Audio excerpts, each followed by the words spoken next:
오늘 어린이 주일도 있고 어버이 주일도 있고 가정의 달이니까요. 오늘 이 밤 여러분이 함께 하셨는데 제가 주어진 시간 안에 제가 가지고 있는 모든 것을 한번 쏟아보려고요. 제가 가지고 온 이 원고가 16페이지인데요. 오늘 여러분 집에 다 갔습니다. 편안한 마음으로 우리의 가정을 생각하고 자녀를 생각하고 또 하나님이 주시는 우리의 삶을 생각하면서 어떻게 하면 하나님이 우리에게 주신 가정이 튼튼하고 건강하고 행복할 수 있을까? 이거에 초점 맞춰 오늘 주신 말씀을 저와 여러분이 잘 봤고요. 우리 앞으로도 우리 춘천중앙교회가 가정하면 우리 춘천중앙교회, 가정을 살리는 복된 교회. 이상하게 춘천중앙교회 가니까 가정이 잘 되더라. 자녀들이 잘 되더라. 그래서 많은 인물이 나오는 이런 하나님의 놀라운 교회가 되기를 주의 이름으로 축원합니다. 오늘 전도서 말씀 9장 9절을 우리 함께 봤잖아요. 솔로몬이 그의 인생 말년에 기록한 하나님의 책 잘 알고 있습니다. 전도서의 핵심은 너무나도 간단합니다. 야, 이 세상에 있는 모든 것은 다 헛되다. 헛되고 헛되고 헛되고 헛되도다. 영어로는 meaningless, 의미가 없다는 거예요. meaningless, meaningless, absolutely meaningless. 솔로몬이 살아보니까 해 아래 새로운 게 하나도 없고 즐거움도 없고 기쁨도 없고 쾌락도 없고 아무것도 소용없다는 거예요. 그래서 결론으로 전도서 12장 13절에 가면 이렇게 이야기합니다. 야, 내가 지금까지 인생의 모든 이야기를 너에게 다 들려주었으니 하나님을 경외하고 그 명령을 지키며 사는 것이 사람의 본분이더라. 그것밖에 없더라. 그래서 12장 1절에도 야, 청년의 때 너 여호와 하나님을 기억하며 살아. 청년의 때부터 이거 기억하고 살면 내 인생이 헛되지 않고 복되다는 거예요. 그래서 전도서 내용을 이렇게 살펴보면요. 그 헛되고 헛된 인생 가운데 그래도 하나님이 우리에게 주시는 복이 있고 분복이 있는데 그게 딱 세 가지로 요약이 되더라고요. 뭐가 인생의 기쁨이고 즐거움이냐? 첫 번째, 먹고 마시는 것. 너 인생에 지금 먹고 마실 수 있지? 이게 복이라는 거예요. 여러분 잘 드시죠? 잘 소화되시죠? 또 먹고 싶죠? 여러분 복 받은 거예요. 두 번째는 너희가 하는 일에서 기쁨을 얻는다면 그거 복되다는 거예요. 내가 하는 일이 크고 작음을 따지지 않아요. 내가 하는 일에 하나님과 더불어 그 안에서의 그 기쁨과 즐거움과 만족이 있다면 너는 복 받은 거다.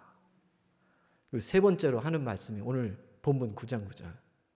이 해 아래 헛된 것 중에 내 사랑하는 아내와 더불어 행복하게 사는 것, 이것이 바로 뭐예요? 내 일생에 수고하고 얻은 분복이라는 겁니다. 목사님, 제가 남편을 사랑하지 않는데요. 그래도 괜찮아요. 함께하고 있다는 것 그 자체가 뭐예요? 우리 인생에서 가져야 할 하나님의 큰 복이라는 겁니다. 이 세 가지로 전도서의 솔로몬이 이야기를 하더라고요. 그래서 오늘 해 아래에서 우리 가족과 더불어 사는 것이 하나님이 이렇게 크신 은혜고 복이구나. 좀 지금 현실이 좀 지지고 볶더라도 그런 가정에서 살게 하시는 하나님의 크신 은혜가 있구나. 이거 깨닫고 어떻게 성경적으로 우리 가정을 좀 건강하고 행복한 하나님의 가정 만들 수 있을까? 이 비결을 좀 알아보려고요. 이 비결을 제가 오늘 여러분에게 공개할 텐데요. 우리가 가정을 이야기할 때 농사로 비유하잖아요. 부부 농사 잘 지어야 되고 자녀 농사 잘 지어야 되잖아요. 이 가정의 농사가 잘 되기 위해서는 세 가지의 체험이 반드시 있어야 돼요. 이게 비결이에요. 그 첫 번째 체험이 정서적인 체험을 받아야 돼요. 가정이라는 공동체, 부부라고 또는 부모와 자녀 사이에는 정서적인 부분이 잘 채워져야 건강해질 수 있습니다.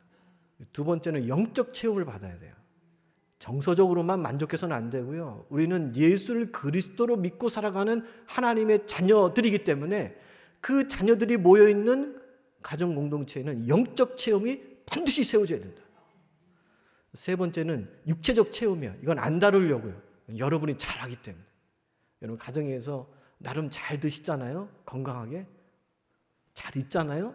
보호되잖아요. 그러면 잘하시는 거예요. 그래서 오늘은 두 가지 정서적인 체험과 영적인 체험의 비결을 통해서 우리 가정을 부부 농사 잘 짓고 자녀 농사 잘 짓고 가정 농사 잘 지어 하나님께 영광 돌릴 수 있는 비결을 알아보려고 합니다.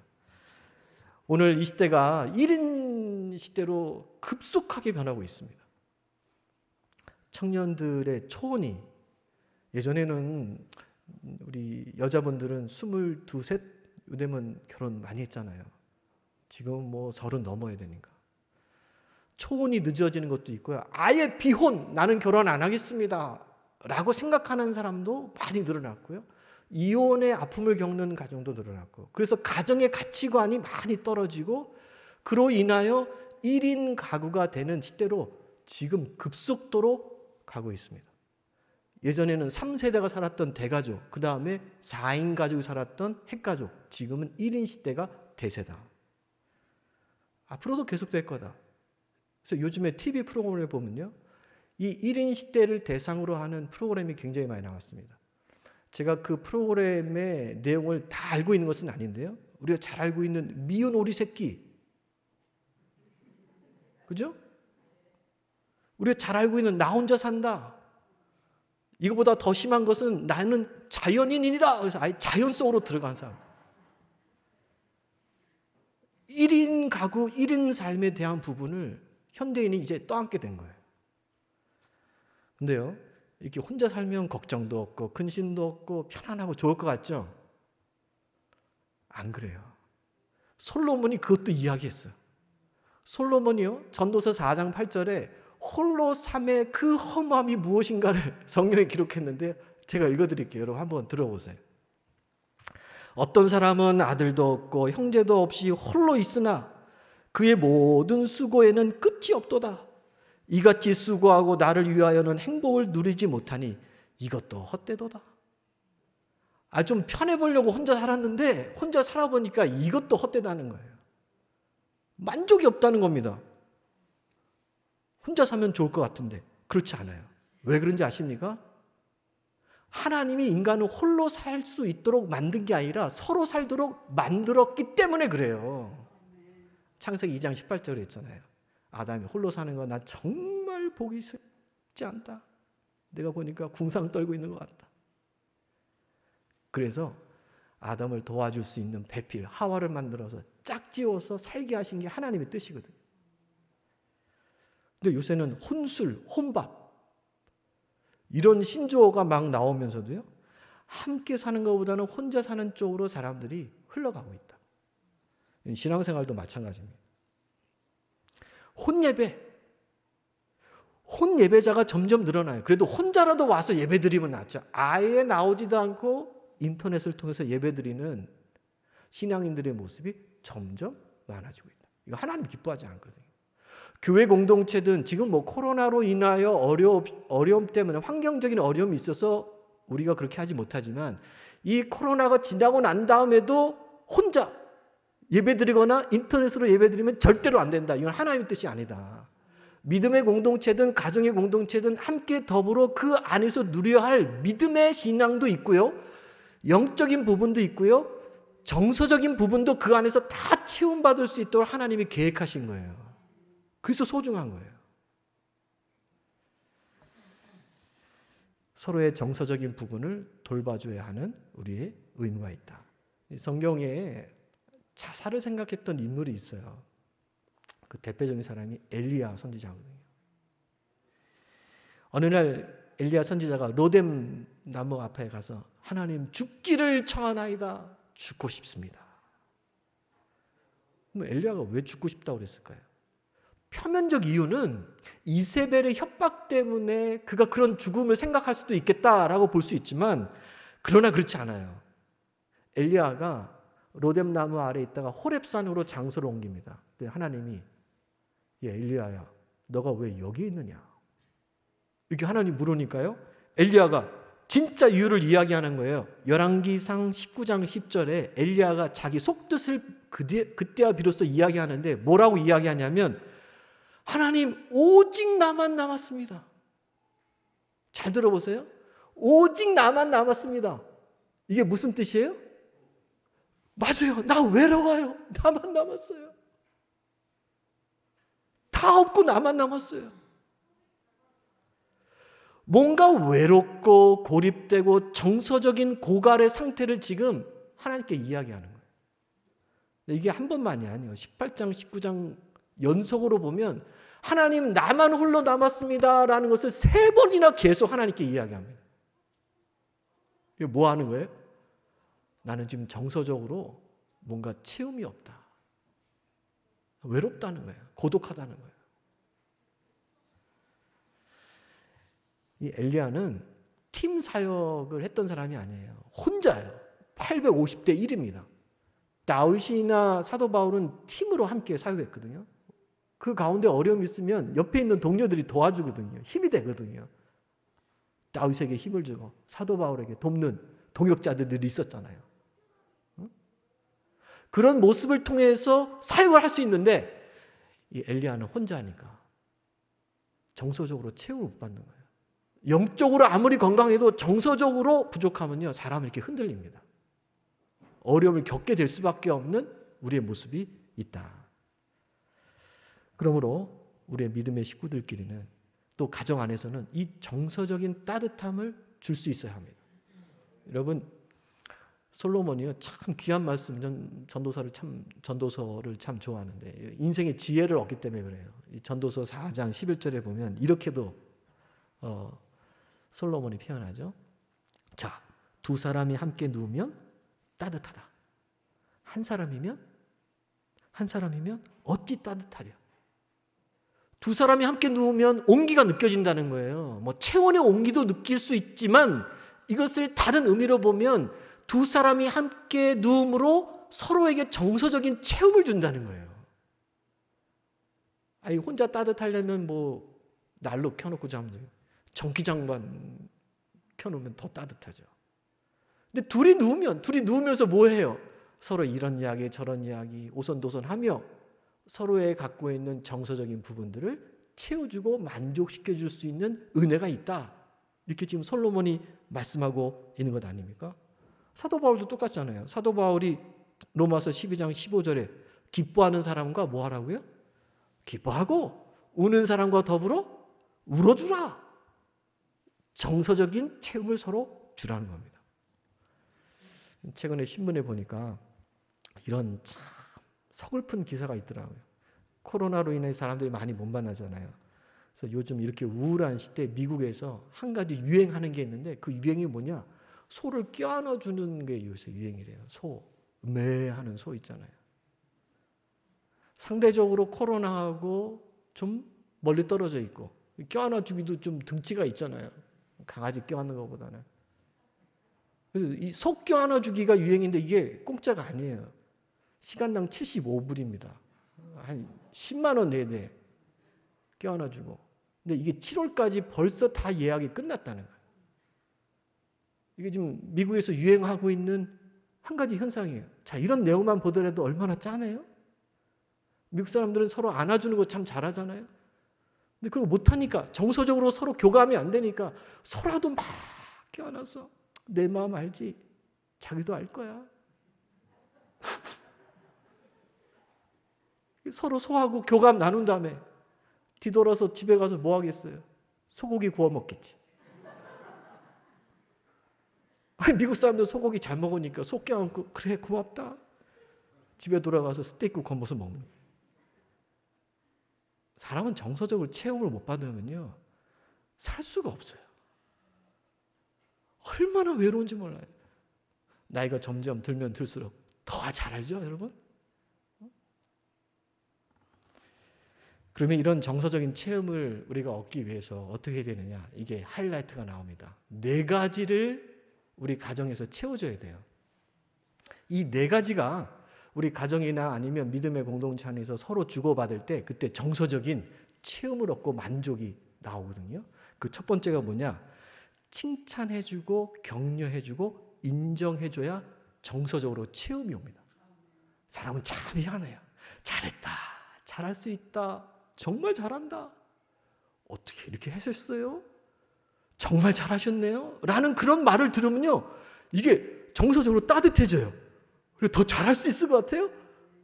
그리고 더 좋은 효과를 얻어요. 이게 인간이라는 거예요. 심리학에서 쓰는 용어 가운데 피그말리온의 효과라고 있습니다. 피그말리온의 효과. 이게 무슨 효과라면, 내가 어떤 사람을 어떤 기대를 가지고 바라봐요. 이 사람은 잘 될 것 같아. 이 사람의 장래는 참 촉망해. 공부 잘할 것 같아. 그런 기대를 가지고 그 사람에게 칭찬해주고 격려해주고 인정해주잖아요. 그러면 그 사람이 그렇게 된다는 거예요. 이게 피그말리온의 효과예요. 심리학에 나오는. 그래서 그것을 가지고 로젠텔이라고 하는 사회심리학자가 실험을 하나 했는데요. 어떤 실험을 했냐면, 미국 샌프란시스코의 그냥 일반 초등학교의 교장 선생님이 각 학급에 한 20명씩 뽑아가지고 담임 선생님에게 이야기했습니다. 선생님, 이 학생들은요 되게 뛰어난 학생들입니다. 앞으로 잘 될 겁니다. 이 학생도 공부 잘할 겁니다. 무작위로 뽑은 거예요. 공부 잘한 애들만 뽑은 게 아니에요. 그런데 선생님이 그걸 교장 선생님한테 이야기를 듣고 그 학생들을 바라보면서 얘는 잘 될 거야. 얘는 공부 잘할 거지. 너 잘한다. 이렇게 칭찬해주고 격려해주고 그렇게 됐더니요, 8개월 후에 시험을 봤는데 그 아이들이 우수한 성적을 거뒀다는 거예요. 응? 그 잘한다 하면 뭐예요? 잘하는 거예요. 여러분 가정에서 우리 자녀들, 우리 또 사랑하는 춘천중앙교회에 우리 어린 아이들이 하나님 앞에 성장할 때 어떻게 해줘야 되는 거예요? 잘한다. 잘할 거야. 잘할 수 있어. 그것을 받으면 받을수록 그 아이는 더 잘해집니다. 정서적인 자존감이 높아집니다. 자기 자신을 바라보는 시각이 긍정적입니다. 어려운 일이 있어도 해냅니다. 이게 반대되는 효과가 뭐냐면 골렘 효과라는 게 있습니다. 이거는 저 사람은 잘 안 될 거야. 저 사람은 공부 못할 거야. 이런 생각으로 그 사람 바라보고 자꾸 그런 생각으로 이야기하면 잘할 수 있는 사람도 그렇게 된다는 거예요. 이게 심리적인 작용이라는 거예요. 이런 피그말리온의 효과든 또는 골룸의 효과든 우리 가정이나 우리 삶에는요, 잘한다고 칭찬해 줄 수 있는 여러분들의 손길과 언어가 필요하다. 근데 여기 아주 중요한 팁을 알려드릴게요.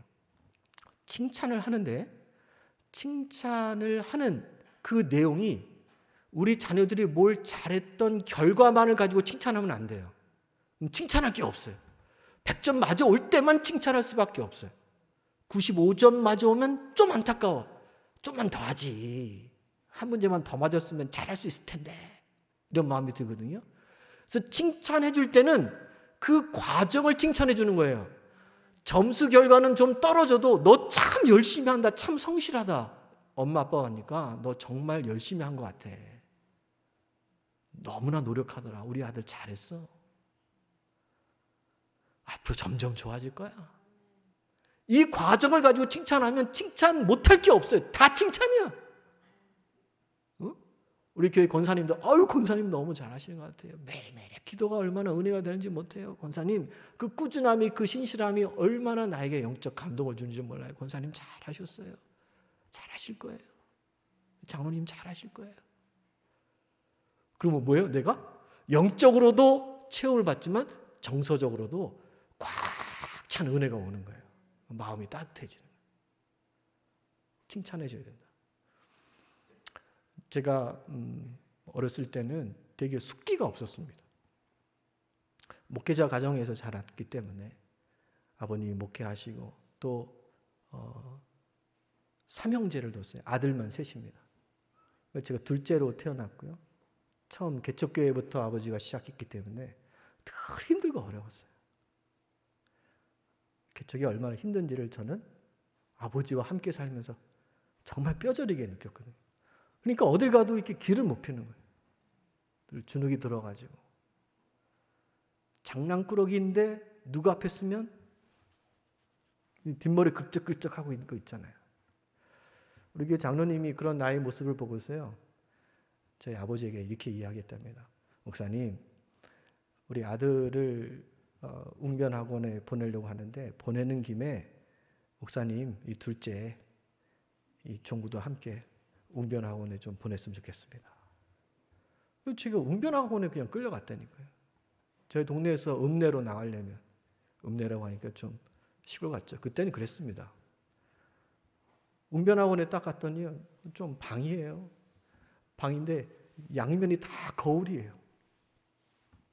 거울 앞에 딱 세우더니 자세는 어깨 넓이로 다리를 펴고 편안한 자세로 손은 결혼 하나 진 것처럼 딱 하고 그 거울에 너의 모습, 너의 눈을 직시해 봐라. 얼굴 보는데 너무 웃기더라고요. 가만히 내 얼굴 보는데 그게 안 웃기겠어요? 그렇게 한 며칠간은 내 얼굴만 보게 해요. 그리고 나더니 그 다음부터 자, 그러면 나를 쫓아해. 하나 하면 하나요. 저도 그럼 해야죠. 하나 하면 하나요. 둘 하면 둘이요. 둘 하면 둘이요. 셋 하면 셋이요. 셋 하면 셋이요. 그것만 또 일주일 시키더라고요. 그리고 나서 한 일주일 지나니까 자, 발음을 정확하게 해야 되니까 지금부터 하는 말을 잘 듣고 그대로 해야 된다. 간장공장 공장장은 된장공장 곤장, 어려운 발음 가지고 또 연습을 시키더라고요. 한두 달 하고 나니까 원고를 하나 써주더니 그 원고를 외워가지고 사람들 앞에서 웅변을 시킨 거예요. 4월 5일은 식목일 날. 그러면 여러분은 4월 15일이 무슨 날인지 아십니까? 4월 15일은 저 북한 괴뢰의 원수인 김일성의 생일입니다.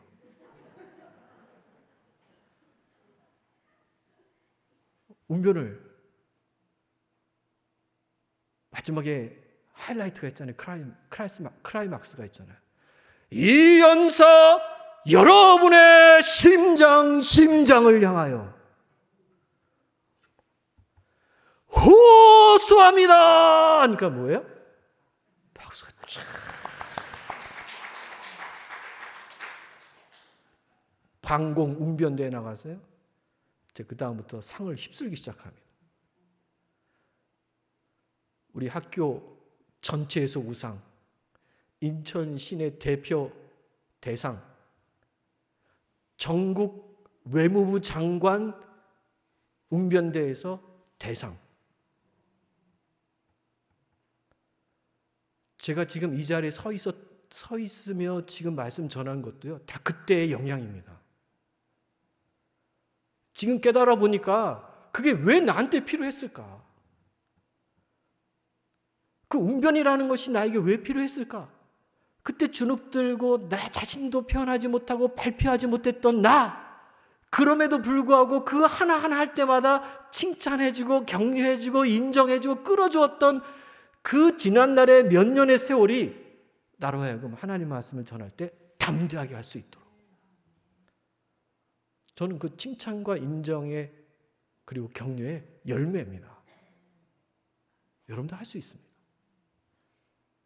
여러분의 자녀 보면 잘한다, 잘하고 있다, 잘 될 것이다. 춘천중앙교회에 여러분이 들어오는 순간 잘된다, 잘 될 것이다, 잘 되고 있다.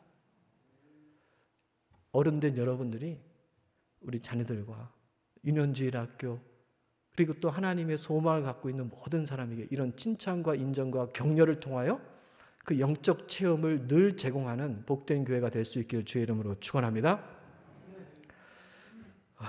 벌써 8시 9분이네요. 한 가지 했는데, 자, 두 번째입니다. 어떻게 영적 체험을 받을 수 있느냐? 긍정적인 대화를 해야 영적 체험을, 정서적 체험을 받습니다. 사람은 정서적인 체험을 언어를 통해서 받는 거예요. 그것도 긍정적인 언어예요. 대화가 뭡니까? 대화는요, 대놓고 화내는 것이 대화입니다. 사람들이 보통 그렇게 생각해요. 자, 오늘 좀 대화 좀 합시다. 그럼 조금 지나다가요, 좋게 대화가 되는 게 아니라 서로 얼굴 붉히며 싸웁니다. 대화를 크게 세 종류로 나누면 머리의 언어가 있고 입술의 언어가 있고 가슴의 언어가 있습니다. 그렇죠? 입술의 언어는 그냥 평상시 하는 말이에요. 식사하셨어요? 잘 지내셨어요? 별일 없죠? 다음에 봐요. 다음에 식사 한번 살게요. 이게 입술의 언어예요. 얼마나 많이 합니까 우리가? 머리의 언어가 있죠. 아유 권사님 요새 뉴스 봤어? 그거 뭐 요새 백신 맞으면 이렇더래. 아 우리 동네에서는 백신 이때부터 시작한대. 아 어디 가면 뭘 이걸 살 수 있다네. 맨날 우리가 뉴스를 보고 또 스마트폰을 보고 우리가 얻은 정보를 서로 나누는 그런 대화가 머리의 언어예요. 근데 사람은 입술의 언어와 머리의 언어만 가지고는 정서적인 체험을 못 받습니다. 여러분이 대화 상대로 남편이든 자녀든 그 대화만 8시간, 12시간 해도요. 아, 나는 지금 이해받고 있었어. 나는 지금 사랑받고 있어. 나는 정서적으로 체험받았어. 전혀 이거 깨닫지 못합니다. 가슴의 언어를 나눌 수 있어야 돼요. 가슴의 언어는 그 사람이 처해 있는 그 상황, 그 어려움, 그 심정, 그 마음을 이해해 주는 게 가슴의 언어예요. 응? 역지사지가 되는 거예요. 그 사람 입장에서 이 고통이, 어려움이, 그 화냄이 무엇일까를 생각하고 내 것으로 삼을 수 있는, 이해해주고 공감해 줄 수 있는 언어가 여러분의 매일의 대화 시간에 단 15분만 있더라도 그 영적, 그 정서적 체험을 잘 받게 됩니다.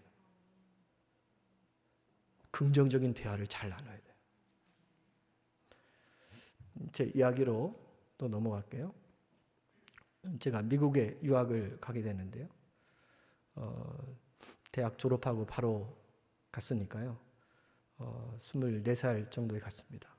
한 2년 정도 공부하고 사역하다가 제가 전도사로 있는 교회에 지금의 제 아내를 만나게 됩니다.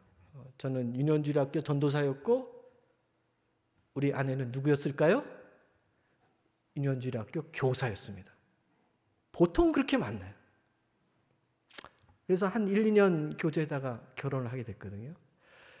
지금 돌이켜보니까 그때 참 철이 없었던 것 같아요. 너 왜 결혼하니? 라고 물어본다면 그때 좀 그런 걸 잘 좀 생각하고 정리한 다음에 결혼했어야 되는데, 물론 이제 마음에 들고 사랑하니까 결혼을 했지만 그 사랑의 마음 가운데는 어떤 이유가 더 있었냐면, 야, 결혼하면 이제는 내가 혼자 자취 생활 안 하고 빨래하지 않고 그래도 누군가 밥 해주는 거 먹으면 내가 공부할 수 있겠구나. 저는 그때 빨리 공부하고 한국으로 다시 돌아오고 싶은 마음이 있었으니까 결혼하면 내조를 받을 수 있겠구나. 그 생각으로 결혼했거든요. 그 생각으로 결혼해서 신혼초 저희가 26에 결혼했으니까요.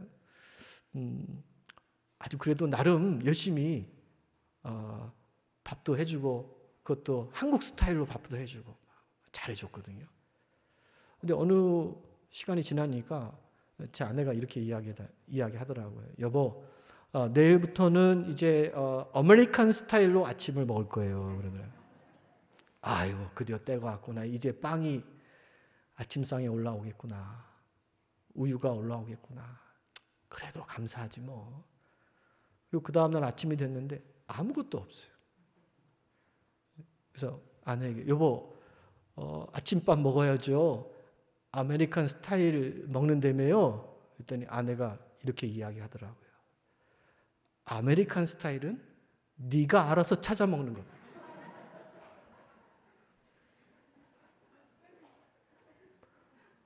미국 사람들 영화 보면 그렇잖아요. 남편이 출근하면서 막 열어가지고 뭐 우유 따라서 시리얼 해가지고 막 이렇게 먹고 커피 한 잔 들고 가잖아요. 그때부터 깨달았어요. 우리의 결혼 생활은 순탄하지 않으리. 제 아내는 중학교 때 이민을 갔기 때문에 1.5세대의 그런 문화적인 생각을 갖고 있고, 저는 완전히 1세대의 문화를 가지고 미국에 간 거니까요. 그 안에서 생활하면서 나름 학교 공부를 해야 되고, 우리 목사님 지금 공부 중에 계신데 사역하며 공부하는 게 너무나 힘들어요. 해본 사람은 알아요. 많은 목양의 그 짐을 짊어지고 또 설교 준비하고 또 그 시간에 나머지 시간을 공부한다는 거예요. 그건 너무 힘들어요. 제가 해봐서 알아요. 그래서 여러분의 기도가 너무나 필요합니다. 우리 목사님 설교학으로 박사학위 공부 중에 계신데 목사님이 설교학 해가지고 목사님한테 이득이 될 게 뭐가 있어요? 설교학 잘 배워가지고 여러분에게 전하는 설교의 은혜를 더해서 다 여러분에게 그대로 전달될 텐데 따지고 보면 다 누구 거예요? 그렇지, 권사님 말씀 잘하시네. 다 여러분 거예요. 그러니까 목사님이 공부 잘 마칠 수 있도록 힘을 주시고 지혜 주시고 건강 주시고 쉼을 주시고 여러분이 도와주셔야 돼요. 빨리 끝낼 수 있도록 여러분이 사랑의 손길을 함께 해주셔야 돼요. 그 공부해보니까 너무너무 힘든 거예요. 대학원을 2군데 다니면서 또 애도 낳고 사역도 해야 되고 점점 갈등이 쌓이는 거예요. 대화가 안 되는 거예요. 만났다 하면 그냥 싸우는 거예요. 대화예요. 대화 말 그대로. 제가 심리학을 공부하고 있었기 때문에 학교에서 좀 배운 게 있거든요. 어느 날 날을 잡았습니다. 여보, 우리 1박 2일 여행이라도 갑시다. 아무 말 안 하고 장소도 안 알려주고요. 안에 태우고 무작정 한 10시간 운전할 수 있는 곳에다가 제가 숙소를 잡았습니다. 타면서 그랬어요. 여보, 지금부터 한 10시간 정도 갈 텐데 그 10시간 가는 동안에 당신이 지금까지 마음에 두었던 모든 이야기를 다 하세요. 제가 그 이야기를 당신의 입장에서 다 듣겠습니다. 보통 우리가 대화를 하다 보면 대화 중간에 나의 생각과 다르면 대화를 끊거든요. 그거 아니야. 나는 그때 그럴 의도가 아니었어. 라든지 당신은 안 그랬어? 라고 면박을 주든지. 그래서 대화가 이어지지 않아요. 그래서 결국은 시작했다 또 어려움을 당해요. 그래서 저는 앞으로 10시간 동안 당신이 어떤 말을 하든 나는 있는 그대로 다 듣겠습니다. 당신이 쌓여있는 거 다 이야기하세요. 차를 타고 가는데 정말 10시간 동안요. 결혼 준비부터 시작해서 결혼 초기 지금에 이르기까지 한 번도 안 쉬고 계속 이야기하는 거예요. 제가 막 반박하고 싶은 마음을 억누러가며 내 입장이라면 그럴 수 있을 것이다. 숙소에 도착했습니다. 여보, 이야기해줘서 참 고마워요. 내가 미처 알지 못했던 많은 당신의 이야기들 듣게 하니 나의 부족함이 참 큰 것 같아요. 앞으로는 당신의 그 마음을 헤아려 서로 사랑하고 그 이야기를 잘 들어줄 수 있는 남편이 돼볼게요. 딱 그 얘기했어요. 그랬더니 아내가 울기 시작하는데요. 펑펑 웁니다. 진짜 그런 시간이 있어야 되는데, 진짜 그런 대화의 시간을 가졌어야 되는데, 진짜 그 상대편이 갖고 있는 아픔이 무엇인가를 헤아릴 수 있는 그 시간을 가졌어야 되는데 그걸 갖지 못했던 그 시간들이 쌓여 오늘 이 시간으로 다 드러난 거죠. 그래서 저 그때 알았어요. 이 듣기만 잘해도 이 부부 농사 잘 짓겠구나. 안 들어서가 문제지 잘 들어주면 되는구나. 하룻밤 잘 지내고요. 집으로 돌아오는 시간이잖아요. 차를 타기 전에 제가 했습니다. 여보, 올 때는 당신이 10시간 이야기했으니 갈 때는 내 차례요. 당신이 내가 가지고 있는 생각, 내가 느꼈던 감정, 이 부분을 있는 그대로 내가 어제 해줬던 것처럼 그대로 해줬으면 좋겠다. 가면서 내 이야기를 해줬어요. 내가 어떤 사람이었고 왜 이곳에 왔고 왜 당신과 결혼했고 지금 이 상황에서 내가 목적하는 바가 무엇인지 그 이야기를 그대로 했더니 아내가 받아주더라. 그래서 이혼 위기에 갔던 저희 가정이 지금도 행복하게 잘 살고 있답니다. 그게 뭐예요? 긍정적인 대화예요. 잘 들어주는 거예요. 그 사람의 마음을 헤아려 주는 거예요. 그 한마디면 되거든요. 그럴 때 우리의 정서적인 체험은 얻을 수 있다. 우리 춘천중앙교회 모든 성도분들, 가정들은 이 긍정적인 대화가 늘 넘쳐나는 이런 복된 심령들 되길 주의 이름으로 축원합니다. 자, 세 번째인데요. 함께하는 시간입니다. 함께하는 시간. 그래 정서적인 체험을 얻어요. 가족이 함께 해야 돼. 지금 뭐 코로나 때문에 그렇지 않아도 함께 있는 시간이 더 많이 늘어났죠. 근데 함께하는 시간의 양보다도 함께 했을 때 어떤 시간을 갖느냐가 더 중요합니다. 오랜 시간 함께 있다고 해서 그 정서적 체험을 얻는 게 아니에요. 더 갈등의 요소가 많아요. 더 싸워요. 짧게 만나더라도 그 짧은 만남 속에 서로 나눴던 그 추억, 그 이야기, 그 기쁨, 이런 부분들이 살아있어야 돼요. 그래야 정서적인 체험과 만족을 얻습니다. 다시 제 이야기로 돌아갈게요. 제 경험이니까 뭐 부정을 못 하잖아요. 그죠? 제가 사역하면서 그 LA 지역에 조금만 서쪽으로 가면 해변가가 많이 있습니다. 주일날 사역을 마치면 애들 데리고 가끔씩 해변가를 가요. 애들이 좋아하겠죠. 애들이 해변가 가면 뭐 하려고 그래요? 수영까지는 아니어도 막 모래사장을 뛰어보고 싶잖아요. 그죠? 근데 저는요, 아직까지 그때 좀 미숙한 아빠였기 때문에 자녀들이 막 해변가로 가려면 안 돼. 거기로 가지 마. 왜 그랬을까요? 위험이라면 더 낫지. 더 모자라는 아빠였기 때문에 저 녀석들이 저 모래가에 가서 묻어온 저 신발에 그 모래가 내 차에 들어오면 그 차를 어떻게 또 청소를 해야 하나. 그게 걱정이 되는 거예요. 그게 귀찮은 거예요. 귀찮은 거야. 애들은 막 뛰어다니고 싶은데 나는 그게 먼저 걱정이 되는 거야. 아이들 눈높이에 못 맞추는 거잖아요. 그러니까 아무리 해변가를 많이 다녔어도 애들의 마음에는 그게 기쁨이 아니에요. 아빠 좋으려고 온 거지 뭐 우리 좋으려고 온 거야. 1시간 그냥 해변가 왔다. 아빠인 나는 너희들 위해서 이렇게 했다. 너희들은 이것을 기억해야 된다. 절대로 잊어버리면 안 된다. 아빠는 힘든 가운데서도 너희들 비치로 데려왔다. 아이들이 만족이 없더라고. 시큰둥해요. 제 생각을 바꿨어요. 어느 날 주일날 똑같은 상황에 교회 가면 양복 입잖아요. 다 넥타이 벌고 다 구두도 다 벗고 양복 바지 올리고 양말 벗고 제가 해변가로 막 뛰어갔어요.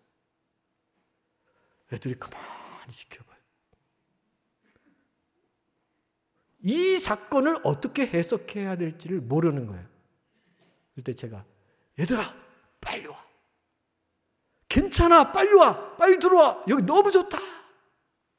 그때 애들이 신나가지고 막 저한테 달려오는 거예요. 같이 파도 치는 소리도 듣고 파도를 쫓았다가 다시 나왔다가 해변에 있는 미역 줄기도 들어갔다가 이것저것 거닐면서 돌아올 때 아이들한테 아이스크림 하나씩 쥐어줬더니 그리고 오는 차 안에서 야 오늘 어땠어? 아빠 짱! 아빠 최고라는 거예요. 그때 제가 알았어요. 아이들의 마음의 정서적인 체험, 그 깊은 추억은 함께 할 때 어떻게 내가 했느냐가 중요한 거다. 그 아이의 그 상황에 그 삶의 눈높이에 내가 맞춰줬는가에 따라서 그것이 기억으로 남는다. 그 정서적인 체험이 그 아이를 건강하게 한다는 거예요. 내 입장으로만 되어서 많은 시간을 갖는다고 그게 정서적 체험을 우리에게 주는 게 아닙니다. 그 사람에게 유익이 되고 그 사람에게 보탬이 되고 그 사람을 사랑하는 방법으로 우리는 정서적 체험을 좋아해야 된다. 그래야 그 아이가 튼튼해집니다. 그 마음이 따뜻해집니다. 4번째 정서적 체험은요. 사랑의 터치를 해줘야 돼요. 사랑의 터치. 현대인의 2가지 결핍이 있는데 대화의 결핍하고요. 사랑의 터치가 없습니다. 심리학 분야에서 마라스무스라고 하는 병이 있어요. 마라스무스병. 이게 뭐냐면요. 스네츠라고 하는 국립대학 의사가 있거든요. 그 사람이 했던 그 담당했던 일이 뭐냐면 감옥에서 태어난 아이들이나 또는 길거리에 버려진 아이들을 보육원에서 키우는 역할을 했던 의사예요. 근데 미국에서 그 일을 하고 있는데 미국 시설이 참 좋거든요. 영양적인 면으로나 시설적인 면으로나 전혀 문제가 없는데 유아 사망률이 굉장히 높은 거예요.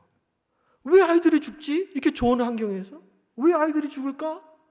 그런 생각을 가지고 멕시코에 휴가를 갔다가 그 근처에 있는 보육원을 갔는데 시설은 뭐 미국과 비교할 정도로 형편없는데 아이들이 너무나 건강한 거예요. 참 희한하다. 왜 여기 있는 아이들은 왜 이렇게 건강할까를 생각하며 연구를 하기 시작했습니다. 그랬더니 가만히 보니까요, 동네에 있는 아주머니들이 와서 아이를 안아주고 흔들어 의자에 앉아서 노래도 해주고 이야기도 들려주고 껴안아주고. 근데 미국에 자기가 있는 시설을 보니까 이건 그런 거 없어요. 의무적이에요. 자, 밥 먹어. 영양가 맞춰서 딱딱 줍니다. 이거 해. 사랑의 터치가 없는 거예요. 그래서 아는 거예요. 아이들이 건강하게 자라는 것은 사랑의 관심을 갖고 있는 만져줌, 터치가 그 아이를 정서적으로 안정감을 주고 건강하게 해준다. 그래서 유아 탈진증, 마라스무스병이라고 하는 용어가 나온 겁니다. 예수님이 사역할 때 부모들이 우리 어린아이를 축복해 주세요라고 데려왔을 때 마가복음 10장에 보면 제자들이 예수님 사역에 방해된다고 못 오게 했잖아요. 근데 예수님이 지금 무슨 일을 하는 거냐? 어린아이와 같이 하나님 나라를 받들지 아니하면, 다시 말하면 받아들이지 아니하면 한 사람도 결코 들어올 수 없다. 그러면서 그 아이들을 예수님이 세 가지를 해주시는데, 첫 번째는 안아주시고, 두 번째는 안수해 주시고, 세 번째는 축복해 주시고. 이거 아이가 건강하게 자라는 거예요. 주일날 저는 사역할 때 설교 끝나고 내려오거나 또는 그 중간에 왔다 갔다 하는 동안에 어린아이 보면 무조건 달려가서 머리에 손 얹고 주님의 이름으로 축복합니다. 주님의 이름으로 축복합니다. 사랑의 축복의 언어를 자꾸 해줘야 되는 거예요. 그렇게 해주니까 나중에는 막 머리부터 와요. 머리부터 막 와요. 안 해주면 또 서운해하시고. 사랑의 터치. 이게 감정적으로 그 아이를 건강해주는 중요한 일이 된다는 겁니다. 자, 이런 정서적 체험 네 가지를 우리가 함께 살펴봤습니다. 여러분 어떻습니까? 우리 가정에 또 믿음의 공동체 안에 하나님이 서로 사랑의 관계로 정서적인 체험을 주라고 우리를 이렇게 만나게 하셨는데 우리 가정에는 이 네 가지 요소가 있습니까? 부족하다면 오늘부터라도 여러분이 하시면 돼요. 그래서 여러분의 가정이 자녀 농사가, 부부 농사가 하나님의 은혜뿐만 아니라 그 정서적인 안정과 그 사랑의 놀라운 역사로 여러분의 가정에 하나님의 기쁨이 함께하는 이런 복된 시간 되길 주의 이름으로 축원합니다. 자, 언제까지 시간을 해야 되죠, 목사님? 하는 데까지 합니까? 네, 지금 딱 보니까 5페이지 했어요. 앞으로 이제 10페이지 남았으니까 오늘 집에 다 가신 거예요. 짧게 할게요.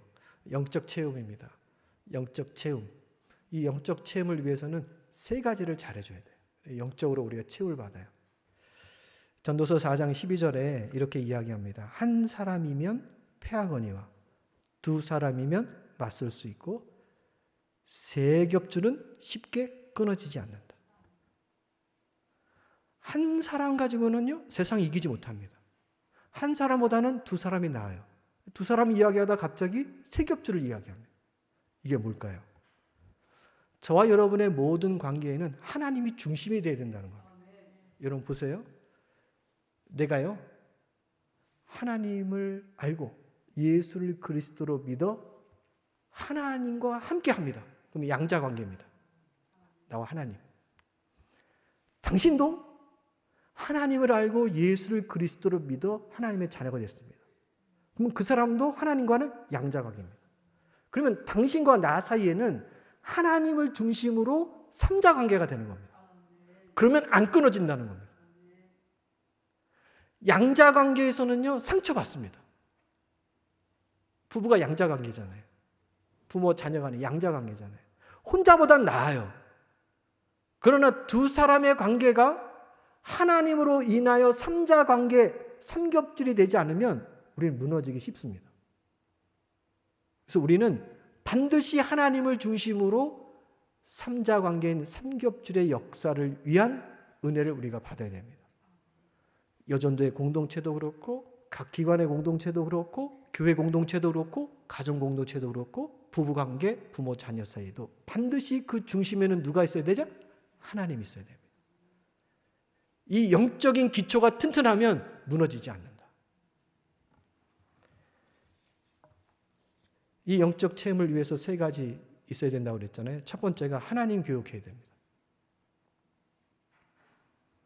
하나님의 교육으로 반드시 우리 자녀들이 세워져야 그때야 비로소 그 가정의 영적 체험의 기초를 이루게 된다. 성경적인 자녀 교육을 보면요, 5가지로 이렇게 요약이 되더라고요. 제가 살펴보니까 그 첫 번째가 성장 교육이에요. 우리 자녀들은 모든 면에서 다 성장할 수 있도록 기회를 줘야 됩니다. 그 이유는 하나님이 우리를 그렇게 교육하시고 인도하시기 때문에 그래요. 하나님이 이스라엘 백성들을 인도했던 초창기의 모습이 출애굽기에 있잖아요. 그러면 여러분 출애굽기에 보면 출애굽 이후에 광야 40년 동안에 하나님이 이스라엘 백성들 위해서 거의 모든 것을 다 해주셨습니다. 홍해도 다 마른 땅처럼 걷게 하시고 광야 40년 동안에 먹을 것 만나와 메추라기로 탁 주시고 입을 옷, 신발 신을 신 다 제공했습니다. 그런데요, 그들이 요단강 건너는 순간부터는요 다 해주지 않습니다. 여호수아서 3장에 넘어가면 요단강 건너는 방법을 이야기하시는데 그때는 제사장이 언약궤를 메고 믿음을 가지고 요단강에 딱 들어서라.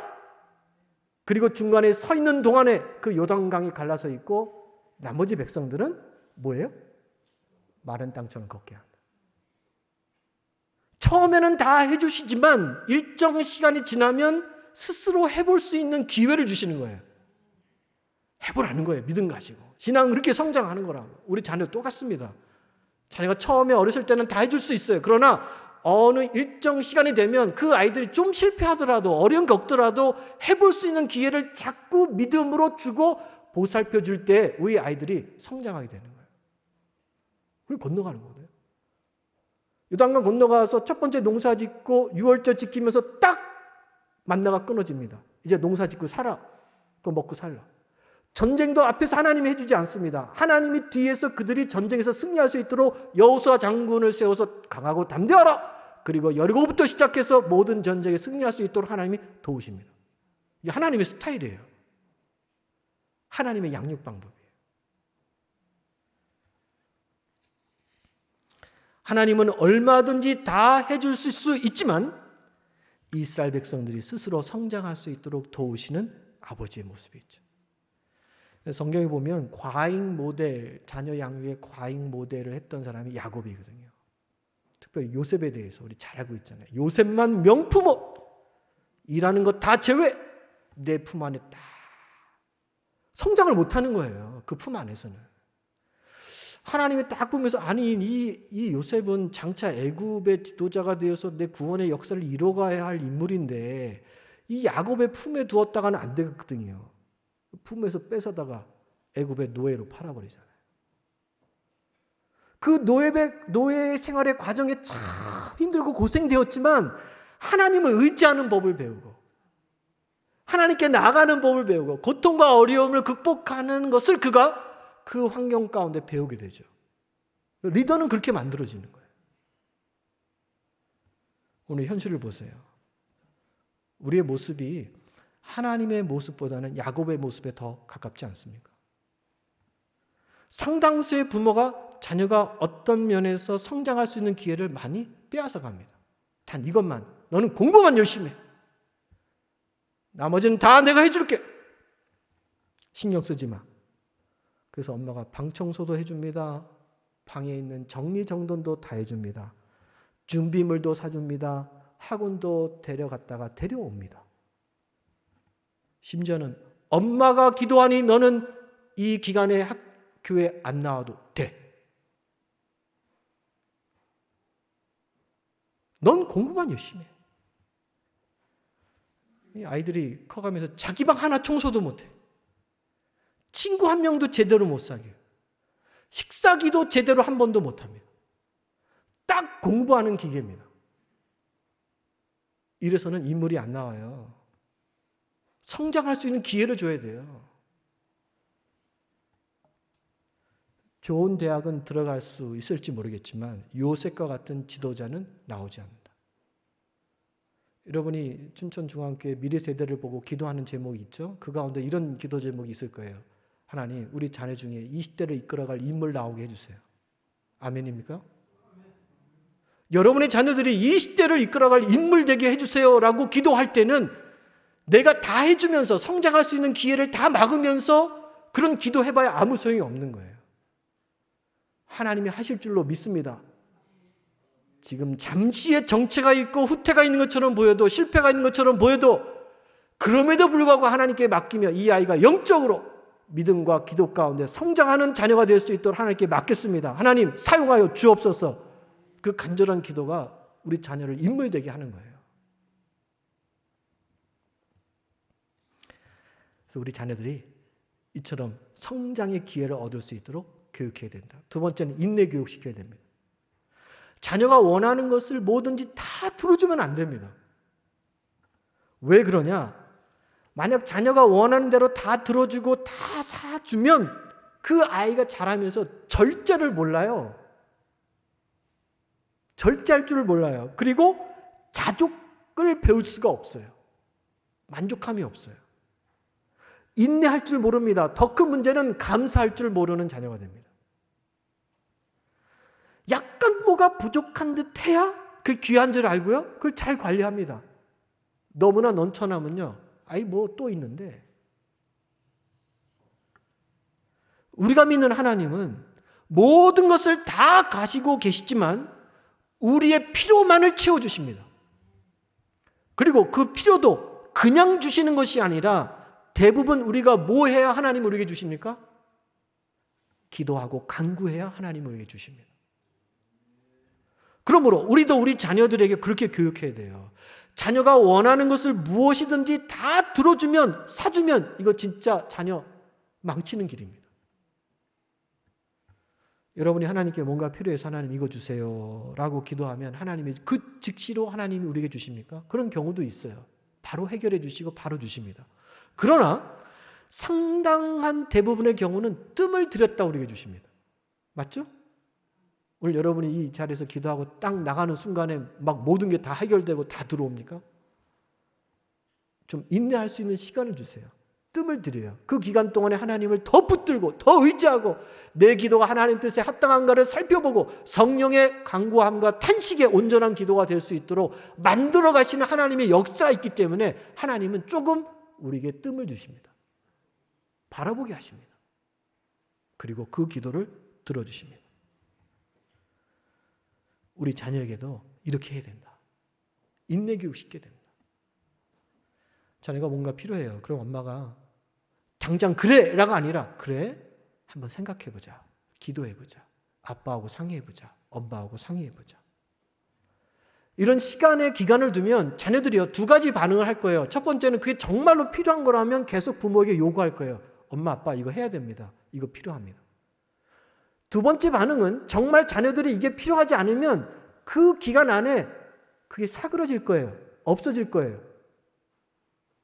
이런 거죠. 3일 전에 엄마 나 태권도 학원 보내주세요. 잘 배우고 싶어요. 검은 띠 따고 싶어요. 좀 기다려보자. 기도해보자. 상의해보자. 3일 지난 다음에 엄마 검도 배우고 싶어요. 그렇게 바뀌면 그것은 그 아이가 필요한 게 아니에요. 충동이고 그리고 자기가 그냥 원해서 한번 해본 이야기예요. 그 인내와 조절을 배울 수 있도록 자녀에게 양육해야 된다.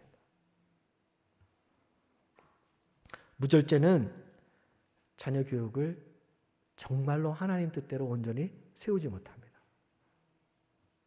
하나님처럼 우리가 해줄 수 있는 이런 인내 교육이 우리에게 필요하다. 세 번째는 권위 교육입니다. 사랑 안에는 부모의 권위가 반드시 있어야 돼요. 사랑은 다 허용이 아니에요. 부모의 말에 권위가 세워져 있는 테두리 안에서의 사랑입니다. 하나님 생각해 보세요. 하나님 분명 우리를 사랑하시지만 그렇다고 우리의 고집, 우리의 응석에 쩔쩔매는 하나님이 아닙니다. 다 받아주시고 오냐 오냐 하는 스타일의 하나님이 아니라는 거예요. 우리가 잘못된 길을 가죠. 말씀에서 벗어나죠. 죄를 짓죠. 하나님은 우리를 깨달아 알게 하시고 그 회복의 자리로 돌아올 수 있도록 우리를 인도하시고 때로는 사랑의 회초리로 징계하시는 경우도 우리 가운데 있습니다. 분명한 권위 가운데에서 베풀어 주시는 은혜고 사랑입니다. 무조건적인 것이 아닙니다. 독단주의나 또는 권위주의는 잘못된 거예요. 그건 없어져야 돼요. 그러나 하나님이 세워주신 권위 안에서의 사랑의 모습은 우리가 세워야 된다. 교회에서는 교육자의 권위가 세워져야 되고 학교에서는 선생님의 권위가, 가정에서는 가정의 권위입니다. 그래서 부모가 말하는 것만으로도 자녀가 통제가 돼야 돼요. 왜? 자녀들은 크면 클수록 부모 말을 잘 듣지 않기 때문에. 어릴 때일수록 이 부모의 권위의 말에 순종할 수 있도록 가르쳐야 된다. 그래서 성경에 마땅히 행할 길을 청소년에게 가르치라 이렇게 나왔습니까? 마땅히 행할 길을 아이에게 가르치라. 아이가 그것을 배워야 그 부모의 권위와 사랑을 알게 되고 하나님의 교육을 따르게 된다는 거예요. 그걸 넘으면 힘들다는 거예요. 아이가 예배 시간에 떠들잖아요. 막 돌아다닙니다. 그러면 선생님이, 전도사님이 그 아이 꼭 기억하고, 얘야, 예배 드리는 시간이야. 예배 드리는 시간에는 하나님께 잘 떠들지 않고 예배 드리는 거야. 예배 드리는 시간과 돌아다니는 시간, 노는 시간, 그렇지 않은 시간을 구별하여 아이에게 정확하게 가르쳐줘야 됩니다. 그 교육을 계속 해줘야 되는 겁니다. 목사님, 우리 아이는 너무 어려서 그런 걸 잘 몰라요. 그렇게 이야기하실 분도 있는데요. 아이가 2돌, 3돌만 돼도요. 다 압니다. 부모의 얼굴 표정도 알고요. 부모가 하는 말을 다 알아듣습니다. 그때부터 교육해야 됩니다. 제가 부교육자 시절입니다. 수요 예배, 밤 예배는 가족과 함께 더불어 여러분처럼 이 자리에 앉아서 예배를 드렸는데요. 저희 아이들 3명 앉혀놓고 예배 드리면 비교적 예배를 잘 드렸어요. 너무 조용하게. 이유는 늘 작기 때문에 별 어려움 없이 잘 드렸습니다. 예배 끝나고 가끔 어느 성도분들이 그래요. 아유, 목사님 자녀라 역시 다르네. 제가 기분 좋은 게 아니라 속으로 이렇게 생각을 했습니다. 목사 자녀는 태어날 때부터 저렇게 얌전하게 예배드리라고 태어났을까요? 목사하고 한번 결혼해서 살아보실래요? 진짜 목사 자녀는 태어날 때부터 그렇게 태어났습니까? 아닙니다. 다 똑같은 철부지 아이들입니다. 우리 아이들도 공공장소 가면 막 떠들고 식당에 가면 제자리에 앉아있지 못하고 예배 자리에 앉아있으면 엉덩이가 들썩들썩 했습니다. 근데 문제는 뭐냐? 아이들이 교회 출발 전에 제 아이들 붙들고 지금 교회 가지? 교회 가서 예배 드리지? 예배 시간은 어떻게? 조용하게 하나님께 예배 드리는 거예요. 예배 마치고 돌아왔을 때는 오늘 예배 어떻게 드렸어? 잘 드렸어? 조용하게? 그 교육을 계속했기 때문에 그 효과를 얻는 것이지. 목사 자녀가 그냥 태어났기 때문에 자녀가 그렇게 되는 건 결코 아니다. 교육한 대로 되는 거예요. 시키면 해요. 잘 따라합니다. 마트나 백화점에 아이들 데리고 가면 아이들이 뭘 집어요. 엄마, 나 이거 사고 싶어. 부모가 그 모습을 보면서 꼭 사줘야겠다. 그러면 사줘야 됩니다. 근데 부모가 봤을 때 아니다 그러면 아니야. 집에 이미 있고 나중에 너에게 사줄 계획이 있다면 얘야 그러면 안 돼. 이거 다음에 사야 돼. 내려놔라. 안 된다고 하면 끝까지 안 된다고 해야 됩니다. 근데 아이들이 그 물건 가지고 엄마가 안 돼라고 했음에도 불구하고 껴안고 찡찡거리기 시작합니다. 사줘. 사줘. 울기 시작합니다. 떼를 쓰기 시작하며 땅바닥에 누웠습니다. 그러면 보통 엄마들이 그 모습 보면서 어떡하죠? 내가 너 때문에 못 살아. 빨리 하나 집어. 그리고 아이 손 휙 잡고 계산대로 가서 계산해 줍니다. 이러면 벌써 부모의 말의 권위가 아무것도 없는 거예요. 아이가 부모 갖고 노는 거예요. 이런 자녀에게 이런 말도 하지 마시기 바랍니다. 아무 효과가 없습니다. 예를 들면 이런 거죠. 밭에서 애가 때렸으니까 마지못해서 사주고 난 다음에 이런 말을 해요. 내가 다시는 너를 데리고 여기 오나 보다. 애가 그거 듣고 속으로 뭐라고 하는지 아십니까? 그러면서 늘 데리고 다니잖아요. 아무 효과가 없어요. 그건 내 감정을 표현한 것뿐이지. 아이가 말을 듣는 게 아닙니다. 이런 말도 하지 않아야 됩니다. 엄마들이 보통 이런 말을 하죠. 그렇게 아이가 떼쓰고 말 안 들으면 경비 아저씨 얘 좀 혼내주세요. 경찰 아저씨 얘 좀 잡아가세요. 그래서 아들이 막 떠들고 그래요. 선생님 얘 좀 혼내주세요. 전도사님 얘 좀 혼내주세요. 목사님 얘 좀 혼내주세요. 왜 전도사님, 왜 목사님, 왜 선생님이 혼냅니까? 부모가 혼내야 되지. 정말 그 말 듣고 애 데려다가 목양실에서 회초리 들고 때리면 여러분 교회 떠날 거잖아요. 그렇게 못하잖아요. 시키는 대로 되는 거예요, 아이는. 또 어떤 분들은 아이가 말을 안 들으면 계속 지켜보면서요, 이렇게 이야기합니다. 너 왜 그래? 너 왜 그래? 너 왜 그래? 왜 그래? 왜 그러니? 그런 부모님 진짜 왜 그러는 거예요? 내가 답답해. 왜 그래? 두 손 들었다는 거예요. 안 된다는 거예요, 아이는. 하나님은 우리를 인도하시고 교육하실 때 그렇게 하시던가요? 이스라엘 백성들이 죄를 짓고 땡깡 부리고 뗐으면 하나님이 이스라엘 백성들아 왜 그래? 이스라엘 백성들아 왜 그래? 왜 그래? 하나님이 그러셨던가요? 아닙니다. 하나님은 아니면 아닙니다. 분명한 말씀의 권위를 가지고 그 말씀의 권위에 따라 사랑할 때는 사랑하고 아니면 아니라고 그들의 삶을 돌이키고 때로는 사랑의 회초리를 드시는. 군대 가면 군인들이 제일 먼저 받는 교육이 제식훈련이에요. 제식훈련의 가장 기초가 뭐예요? Go and stop입니다. 앞으로 가! 제자리에 서! 훈련 굉장히 많이 시킵니다. 모든 훈련의 기초가 그거예요. 앞으로 가! 제자리에 서! 대장이 앞으로 가! 하면 그 말 듣고 진격해야 되고 거기에 서! 그러면 서야 돼요. 그래서 사는 거예요. 이기는 거예요. 하나님이 이스라엘 백성들 인도할 때 꼭 이렇게 인도했습니다. 광해 40년 동안에 구름기둥, 불기둥으로 인도해서 쓰는 거예요. 자, 오늘 떠난다. 구름 이동하면 쫓아가는 거예요. 오늘 더 가고 싶은데요. 잔소리마. 구름 그 자리에 섰으면 쓰는 거예요. 빨리 가고 싶은데요. 서요. 40년 훈련이에요.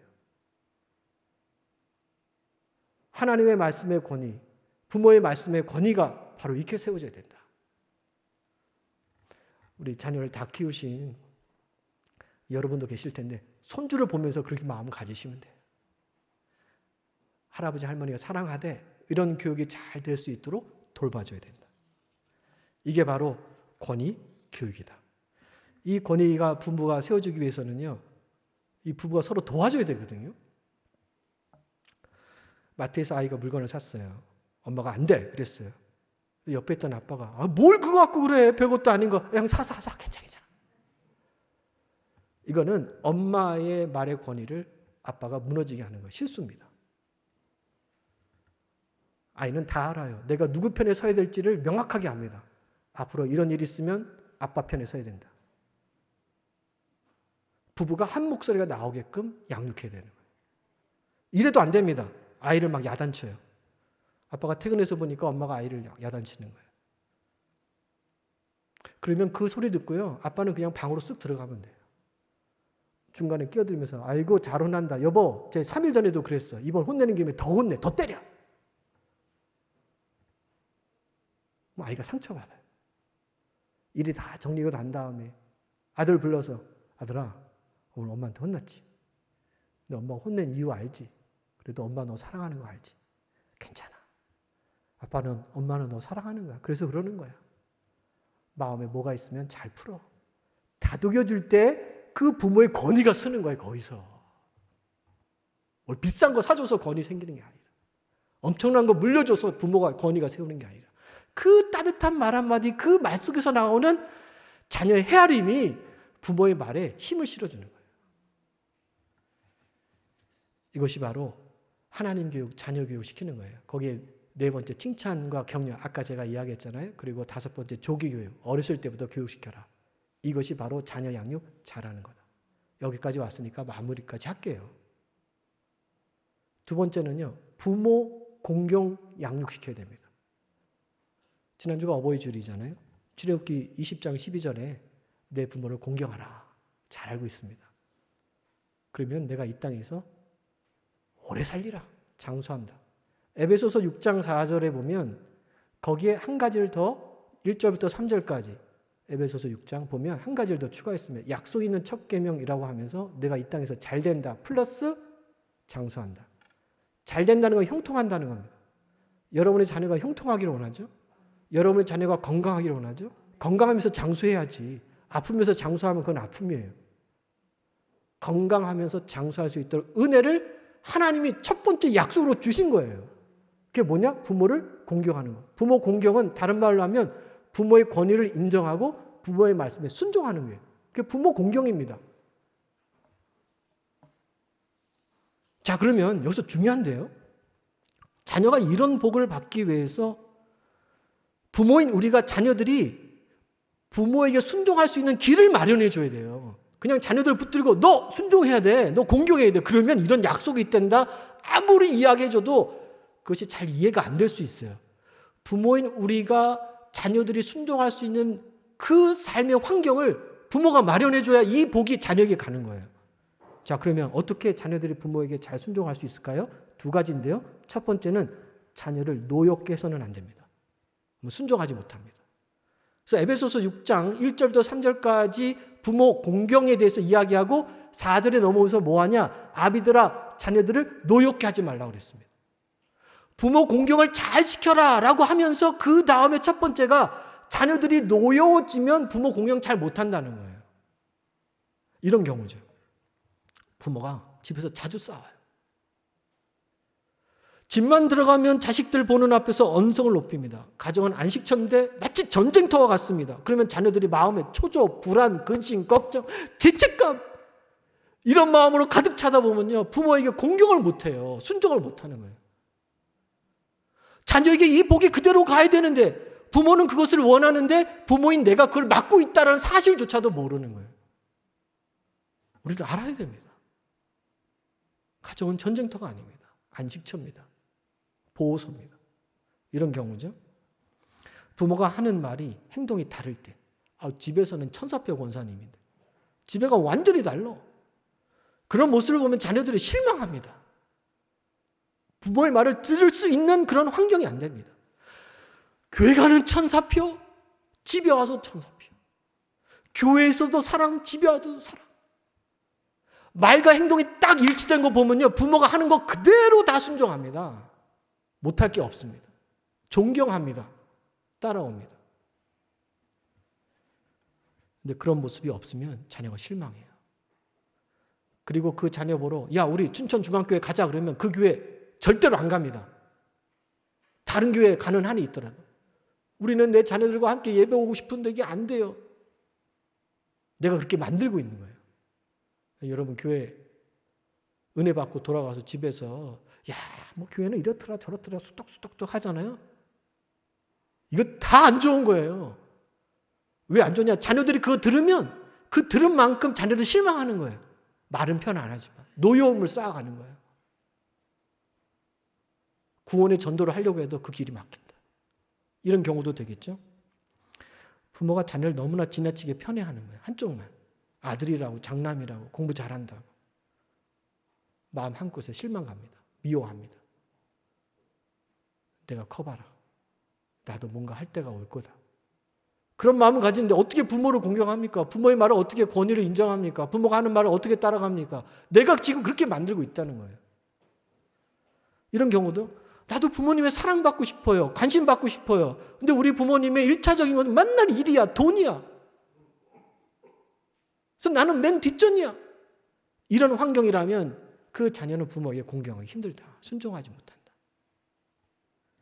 이런 경우도 됩니다. 자녀를 향해서 너는 꼭 이 대학에 들어가야 돼. 너는 이 과정을 거쳐야 돼. 너는 내가 짜놓은 대로 살아야 돼. 이런 삶의 환경이 있다면 자녀가 어릴 땐 모르지만 커서는 부모에게 순종하지 못합니다. 공경하기 힘들게 된다. 우리 자녀들이 10계명의 5계명, 약속이 있는 첫 번째 은혜를 받기 위해서는 여러분이 마련해 줘야 돼요. 순종할 수 있는 길을 여러분이 해줘야 돼요. 자녀만 잘해서 얻을 수 있는 복이 아니다. 이 교육해야 됩니다. 두 번째, 부모 공경을 가르쳐야 됩니다. 부모 공경을 안 가르쳐요. 국영수 과학은 열심히 가르치는데 부모 공경하라라고 하는 것은 부모가 직접적으로 말을 못한다는 겁니다. 내 자식이 다른 집 아이들보다 성적이 높고 공부 잘하면 조금만 못해도 다 용납이 돼요. 괜찮아. 철없어도 막 해도 괜찮아.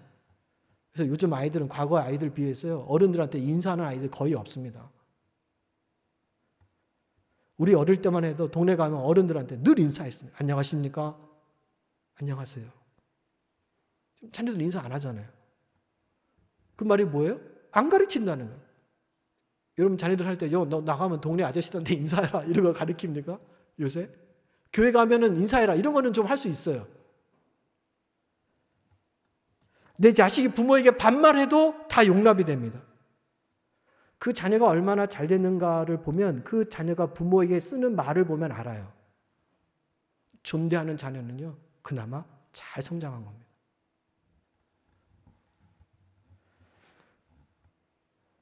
제 자녀들도 가끔 말이 짧아요. 근데 제가 그럽니다. 야, 뒤에 요자 붙여야지. 그러면 요. 가르쳐야 돼요. 집에 들어오고 나갈 때 부모에게 꼭 알려야 된다. 가르쳐야 됩니다. 먹는 거 있으면 부모에게 먼저 드려야 된다. 가르쳐야 됩니다. 우리 젊은 엄마 아빠들은요, 아빠가 들어와도 아빠 챙기는 것보다는 자기 아이 챙기는 게 더 우선이에요. 못 가르치는 거예요. 표면상 그 가정의 가장은 누굽니까? 남편입니까? 실세가 누굽니까? 아내입니까? 아닙니다. 실세는 자녀들입니다. 예전에 아내일 수 있었지만 지금은 자녀로 바뀌었습니다. 그만큼 부모 공경에 대한 부분을 우리가 놓치고 있다.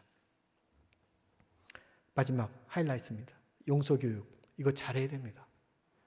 모든 가정의 새로운 출발점, 이게 바로 용서입니다. 우리 완벽하지 않기 때문에 실수합니다.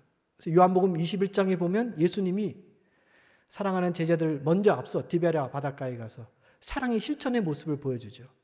먼저 눈을 맞추고 얘들아 고기가 어디 있느냐 먼저 말을 걸어주고 그들을 용서하고 다시 사역의 기회를 하나님이 예수님을 통해서 허락하시죠.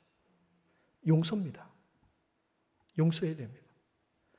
제가 목회자 가정에서 자랐죠. 개척교회 하시는 아버지 보면서 제 마음이 얼마나 큰 상처를 받았는지요. 저는 나중에 커서 아버지처럼 살지 않기로 작심한 사람입니다. 그 시대 목회자들이 다 그랬지만 첫 번째도 목회, 두 번째도 목회, 세 번째도 목회. 우리 자녀들 낳아놓고요. 한 번도 정감어리게 5월 5일 날 어린이날 어디 한번 놀러 가보지 못했어요. 일평생이 목회입니다.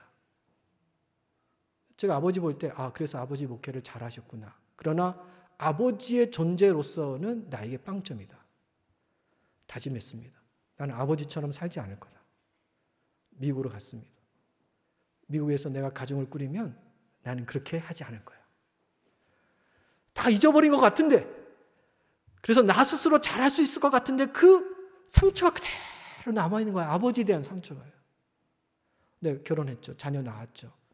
근데 그 상처가 그 자녀에게 똑같이 가더라고요. 아버지처럼 하지 말아야 되는데 나는 그때 공부에 미쳐서 공부만 하는 거예요. 자녀가 성장하는 것을 돌보지 못합니다. 사랑하지 못합니다. 왜 그랬을까? 내 아버지를 용서하지 않았구나. 그때 생각했습니다. 내가 기회가 되면 우리 아버지를 한번 다 얼굴과 얼굴을 맞대고 손을 잡고 아버지 사랑해요. 용서해요. 제가 제 마음에 이런 마음이 있었어요. 라고 하는 것을 꼭 알려드리고 싶었어요. 미국 생활 제가 19년 했는데요. 한국 나온 지 14년 됐거든요. 꽤 오랜 세월 미국에 있었죠. 기회 있을 때마다 아버지를 만날 수 있는 그 타이밍을 제가 봤습니다. 첫 번째 만났습니다. 그때 아버지 만나면 내가 공항에서 아버지를 한번 딱 껴안고 아버지 사랑합니다. 그 한마디를 해주고 싶은데 안 되더라고요. 아버지 딱 만났는데요. 그냥 고개가 숙여지지 안아지지가 않아요. 나오셨어요? 아버지 차 타고 갔습니다. 열흘간 집에 있으면서요. 제가 속으로 후회했어요. 이 말도 한마디도 못하는구나. 아버지를 아버지라고 부르지 못하는, 뭐 이 정도는 아니어도 아버지 하나를 사랑한다는 고백 하나도 못하는구나. 나름 이렇게 제 자신을 다독였습니다. 그래, 아버지를 처음 만나 그런 이야기하고 열흘 동안 집에 있으면 얼마나 쑥스럽겠냐. 차라리 미국 갈 때 공항에서 하자. 다짐을 하고 떠나는 날 공항에 오신 아버지한테 인사만 하고 왔습니다. 몇 년의 세월이 흘러 두 번째 기회가 됐을 때 난 이때 한번 해보리라. 비행 한 11시간 정도의 그 비행 시간에 자꾸 머리로 다시 생각해 봤어요. 아버지 만나면 이렇게 해야지, 이렇게 해야지, 이렇게 해야지. 해야지. 결심을 하고 딱 나갔는데 아버지가 신방 가신을 하고 안 나오셨어요. 못했어요. 또 놓쳤습니다. 몇 년의 세월이 흘러 저희 아버님의 은퇴를 얼마 안 앞두고요. 성남중앙교회에 가정 세미나예요. 똑같이. 저를 미국에 초청을 해줬어요. 가정 세미나를 한번 해주세요. 제가 그 시간을 맡아서 주일날 여기 장 목사님 앉아 계신 자리에 이렇게 앉아 기다리고 있었습니다. 근데 성령님이 이런 말씀 주시더라고요. 종구야, 오늘 예배 시간에 엄마 아빠한테 한번 고백해봐. 제가 그때 깜짝 놀랐습니다. 성령님, 저 못합니다. 제가 개인적으로도 부모에게 그런 말 하려고 시도했는데 그거 못했는데 어떻게 공개적으로 못합니다. 그 영적 붙듦을 가지고 기도하다가 제 시간에 대해서 말씀 전하는데요. 중간쯤 올라왔는데 이렇게 원고도 다 있는데 아무것도 안 보여요. 백지 상태가 됐어요. 아무것도 안 돼요. 여러분 이렇게 설교하다가 중간에 한 10초만 아무 말도 안 나도 되게 어색한 거 아시죠? 한 1, 2분 지나는데 아무 말도 못하는 거예요. 그러니까 교인들이 수근수근 왜 그러시지? 목사님 왜 그러시지? 무슨 일 있나? 저희 어머니 아버님이 맨 저 뒷자리에 앉아 계셨는데 제가 그때 고개를 들고 어머니 아버지, 제가 지난 세월에 이런 아버지에 대한 아픔이 있었고 상처가 있었어요. 제가 아버지를 이해하지 못하고 지금 가정을 꾸미고 제가 살아가 보니 아버지의 그때의 목회 인생이 얼마나 힘들었는가. 성령님이 그걸 깨닫게 알게 하시고 아버지에게 사랑의 고백과 이 용서의 마음을 전하려고 그렇게 기회 주셨는데 제가 못했습니다. 오늘 이 자리를 통해서 저희 아버지에게 그 말씀을 전하고 싶어요. 우리 사랑하는 교회 여러분, 저희 아버지 봐주세요. 꽉 찬 교우분들이 다 아버지 봤습니다. 제가 아버지에게 세 마디 했습니다. 아버지, 잘못했습니다. 아버지, 감사합니다. 마지막, 아버지, 사랑합니다. 그 고백 끝나니까 제 마음에 가지고 있는 그 모든 쌓여있던 그 아픔과 상처가 눈 녹듯이 높더라고요. 그래서 용서의 그 마음과 그 은혜가 무엇인가를 제가 그때 알았어요. 아버지, 사랑합니다. 어머니, 참 고맙습니다. 사랑합니다. 아버지가 제 이 이야기를 듣고 고개를 숙이고 막 우시더라고요. 저는 지금까지 자라오면서 아버지의 울음, 눈물을 본 적이 없습니다. 이게 처음이었을 겁니다.